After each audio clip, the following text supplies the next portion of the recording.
Satu keuntungan Gilga Shahid pacari Happy Asmara. Penyanyi dangdut Happy Asmara dikabarkan menjalin asmara dengan Gilga Shahid. Akibatnya, nama Gilga Shahid ikut terangkat. Bahkan, kini selevel Denny Caknan.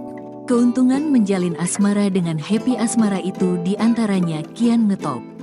Gilga Shahid juga naik daun setelah berpacaran dengan pelantun lagu Rungkat itu. Terbukti, kini Gilga Shahid mulai ngetop di televisi. Terbaru, nama pelantun lagu Nemen tersebut masuk nominasi SCTV Music Award 2024. Dilansir dari Instagram @sctv, Rabu, tanggal 3 April tahun 2024. Happy Asmara dan Gilga Shahid memang sama-sama masuk nominasi penyanyi dangdut, penyanyi berbahasa daerah paling ngetop. Dalam kategori ini, Happy Asmara bersaing dengan pedangdut Lesti Kejora, Denny Caknan dan Sri Devi bahkan Gilga Shahid.